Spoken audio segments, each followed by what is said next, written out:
If you're not a true gardener unless you have about 30 or 40 pots sitting around your garden waiting to find their place in the garden. If you don't have pots sitting around your yard that you're watering regularly, waiting to find that right place for them, then you're not a true gardener. You really need to do that and talk to your plants and look for the right space for them.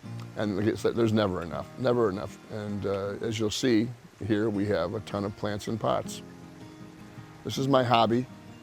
My husband and our hobby here in the garden. And for the majority of my life, yes, plants have been a part of my life for the majority of it.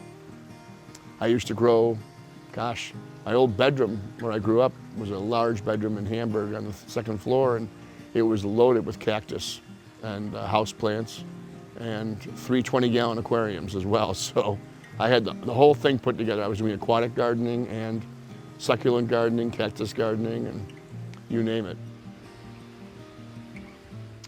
Well, my grandparents got me interested in gardening when I was a little kid.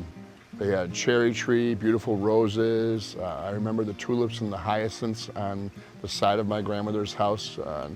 In the springtime, we'd smell those so beautifully. And then Grandpa had a big vegetable garden behind the house in the village of Hamburg. So that really got me interested in gardening at a very young age. And then I started a garden at my mom's house, mom and dad's house where I grew up. And started digging in the ground and putting in landscape timbers. And my impatiens would grow 3 feet tall, and everybody that would come by would say, "How do you get them to grow so tall?" And then I expanded those gardens as time went on. And then I bought this house 30 years ago, and there were really no gardens here at all when I bought the house. It was all green grass and tall trees outside the yard and privet hedge. The fact that this house had a big yard, a very large yard for, I think, for a city home, just gave me everything I wanted to do.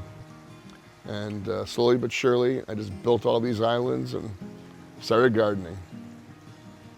I would describe our gardens as a bit eclectic. There's nothing formal about our gardens at all. We consistently buy new plants, especially when we see unusual plants or we see something that in somebody else's garden when we're touring other gardens in Western New York that we really love and don't have. And we're also big on plants that perform. If plants aren't performing, and I mean performing, showing off, growing really well, flowering, then we dig them up and discard them. So we're really all about plant performance in our garden and making sure that they look really nice throughout the season and do what they're supposed to do. Well, we use our garden to entertain a lot. People come by all the time, and we sit at the bar here and we'll have a drink, a beer, and chit chat.